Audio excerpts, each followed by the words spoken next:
wondered which music fans could literally follow their favorite artist to the end of the art? Is it the Afrobeat fans? Is it the hip hop fans?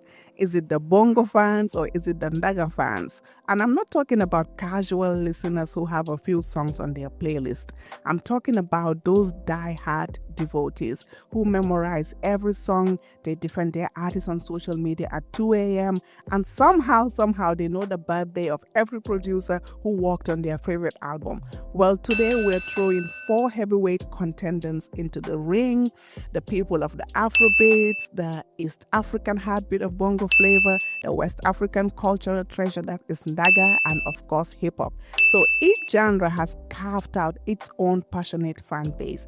But which one of these are the most loyal soldiers in the army of music lovers? Let's talk about it.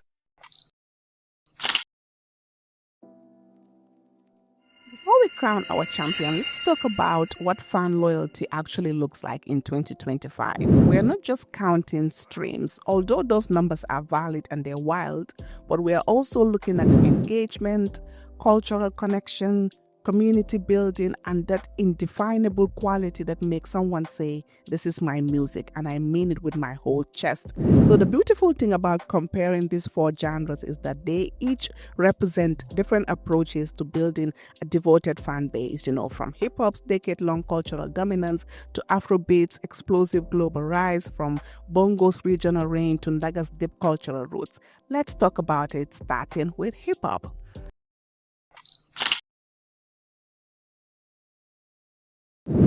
The hip-hop story begins with DJ Cool born Clive Campbell, widely known as the founding father of hip-hop, who introduced the merry-go-round sound. Now, what makes hip-hop particularly unique is that their fans are devoted to not just the music, but the entire ecosystem. These fans don't just listen, they study the words like literature scholars, they follow beefs like political analysts, and they analyze production techniques like musicologists. Like every time you go on social media, hip-hop fans are dissecting every single thing, even down to the fashion of their favorite artists. And they often see their favorite artists as the voices of their generation or their community. So that creates a bond that transcends typical fan relationships. Now, the hip-hop genre's loyalty comes from its roots in storytelling and social commentary. So let's say, for example, a Kendrick Lamar drops an album. The hip-hop fans don't just stream it, they're dissecting every bar, they're debating on Reddit, they're creating video essays breaking down the metaphors. There's a level of engagement that creates a deeper connection than the casual listening. I'll say the casual, listener. I'll say that's what makes them different. If somebody drops something, do you know how many video essays you will see that? The same happened with, classics from Run DMC, Public Enemy, and Tupac. Each release of them became a cultural event that fans participated in rather than just consumed. So today's hip-hop leaders are like Drake, Nicki Minaj, J. Cole, Kendrick Lamar.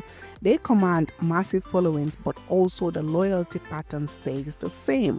Hip-hop's global reach also means it has built-in communities worldwide, from the block parties to Bronx to Lagos, everywhere.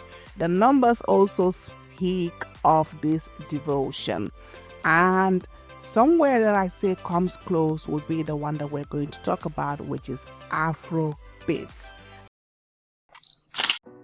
Now let's talk about Afrobeats. And yes, that's Afrobeats with an S, not to be confused with Fela Kuti's Afrobeat without the S.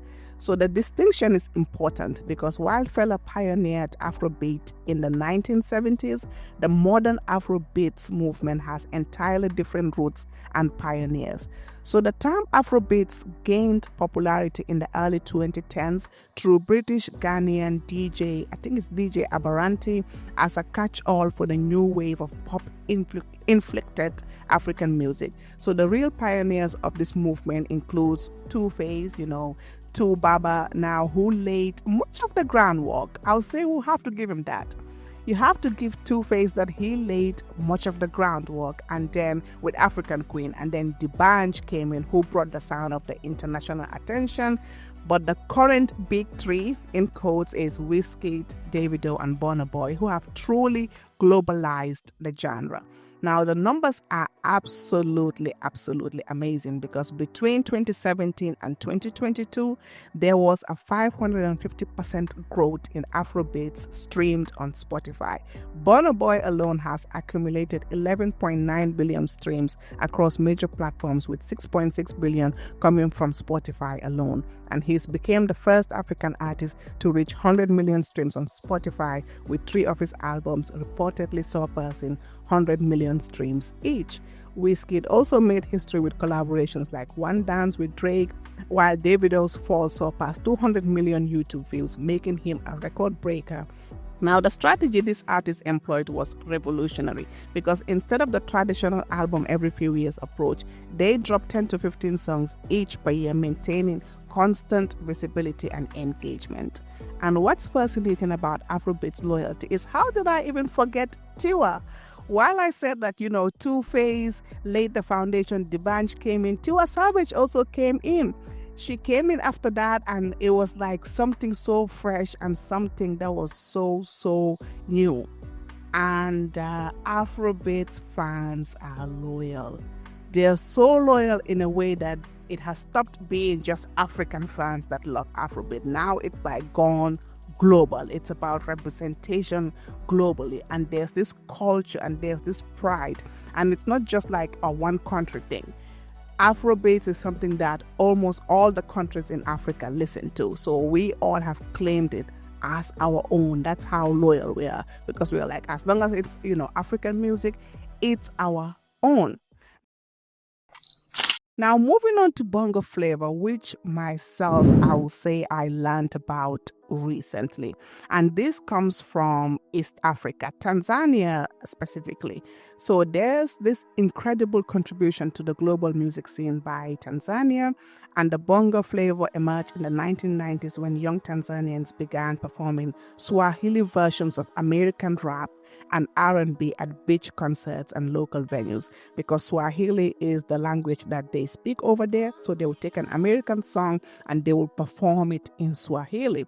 Now, the first influential artist to emerge from these performing spaces was Saleh Jabir, who pioneered rapping in Swahili over international instruments. The undisputed king of Bongo Flava is actually Diamond Platnumz, and he's often called Simba. I've watched Diamond on Young, Famous and African, and he's made history by becoming the first sub-Saharan African artist to earn 1 billion YouTube views, and has been nominated for Best International Act at the BET Awards multiple times. Now, the battle of the Bongo Flava crown has somehow created these passionate fans in East Africa. I've noticed, like, East Africa don't play. There is so much rivalry. There seems to be so much rivalry. Don't come for me if you're from East Africa. I'm from the West, by the way. There's so much rivalry between, Diamond Platnumz and his former protege. And there seems to be, so much rivalry. It seems like they just want one person to take the scene. Now Jukes has also been rising with his marriage to Priscilla from Nigeria, so it seems like he's also rising as well, but that seems to there's so much talk around it. So if I were to describe the fans of this genre, I will say they are passionate, and they are passionate on their social media engagement as well, because every time it seems like there's artist feuds and collaborations, and it will generate massive online discussions that can trend for weeks. It seems like the Swahili fans are often seen supporting bongo music as they're supporting their cultural identity. This is who they are. So this creates like a loyalty that goes beyond entertainment, and it's about cultural pride and everything. Now, speaking of cultural pride, let's talk about Ndaga. Ndaga comes from West Africa, particularly Senegal and The Gambia, and Senegambia, that's where I am from. Now, perhaps this is less globally recognized than our other contenders that we talked about, because Ndaga is something that, only if you are in Gambia and Senegal that you will understand it and appreciate it even more, because the roots are usually, in Wolof and Mandinka, which are the local languages over there. but we also have Youssou, who's like known worldwide as well. So the genre emerged as artists began modernizing traditional sounds while maintaining their cultural authenticity, like that Senegambian. And this created like a unique dynamic where innovation meets tradition, and the fans are both preserving their heritage and embracing their musical evolution. Now, Ndaga is one of those that's like, it's intimate. I don't know how to explain it, but the fans are loyal to it because it's so intimate. It's something that you can relate with. You understand exactly what they are saying. It seems like you build this personal connection with the person who's singing that song. And the loyalty of the fans is built on foundation of cultural significance. So we are not just supporting entertainment, we are supporting the continuation of our musical heritage. It's something that's very different, while not loud as the others, which I wish will change very soon, where, Ndaga is taking on to the world as well. But I don't know how I feel about that truly, because sometimes when something is taken over to the world, there's this dilution that comes with it. But we will talk about that in another video. Now, let's talk about the verdict. Which of these genres has the most loyal fans? So I'll say the truth is it depends on how you measure loyalty. Because if we are talking about pure streaming numbers and growth, Afrobeats is crushing it. But if we are looking at cultural depth and community engagement, hip-hop's 4-decade head starts to give its massive advantage. However, if we consider loyalty intensity with their respective communities, Bongo and Ndaga fans might actually take the crown, because those fans are loyal to that. They identify as that. So the reality is that each genre creates loyalty in different ways. Hip-hop builds loyalty through cultural participation and societal commentary. Afrobeats creates loyalty through cultural pride and global representation. And Bongo generates loyalty through community connection and local identity. And Ndaga maintains loyalty through tradition and cultural preservation. Now, let me know, which one of these do you listen to most? Which one of it do you identify with the most? And according to you, which genre would you say has the most loyal fans? Let's talk about it in the comments. Once again, thank you for watching, and thank you all to the commenters and the subscribers.